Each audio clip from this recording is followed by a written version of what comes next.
So for this example, we are going to be using the point slope formula.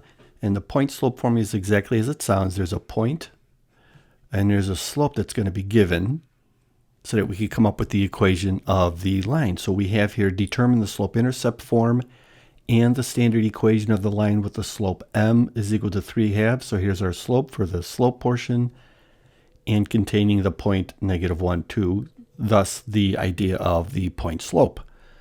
Now keep in mind that the slope-intercept form, that's in the form of y is equal to mx plus b, where m is the slope and b is the y-intercept. And then the standard equation, that's in the form of ax plus by, that's equal to c. So in order to be able to take this slope and this point and change it into these forms, we use the point slope formula. And the point slope formula is y is equal to m times x minus x sub 1 plus y sub 1. And x sub 1 and y sub 1 is our point. So we can go ahead and we can label this as x sub 1, y sub 1. So once we have that, we pretty much just plug those values in here. And then we'll go ahead and use the distributive property and collect up any like terms. So we have y, that's equal to m, the slope, and in here, it's 3/2 times x minus x sub 1, and x sub 1 is -1. Now, notice that it's x minus -1. Again, make sure that you don't think that the minus here within the formula replaces the negative attached to the value. So this is going to be x minus -1, and x minus -1 is +1. And then plus y sub 1, and here we have +2. We're then going to go ahead and distribute the 3/2 here and then collect any like terms. So we have y is equal to 3/2 times x. That's 3/2 x. 3/2 times 1 plus 3/2. And then we have our +2. We can combine the 3/2 and the 2. So y is equal to 3/2 x. 3/2 plus 2, we can write 2 as 4/2.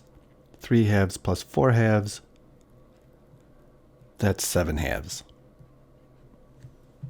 So here we have it in our slope-intercept form.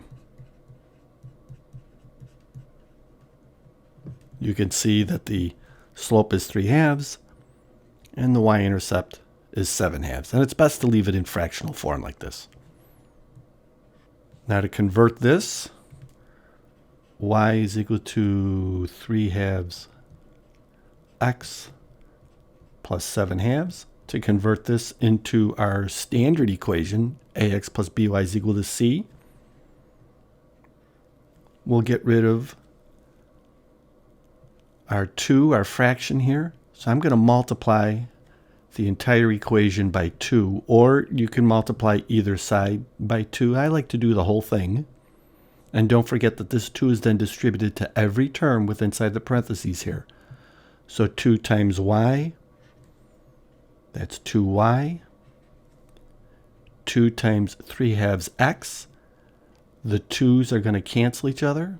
That's the whole idea. So I'm left with just 3x. And then 2 times 7/2. Again, the 2's will cancel. That's the idea. And I'm left with 7. I could then subtract 3x from either side.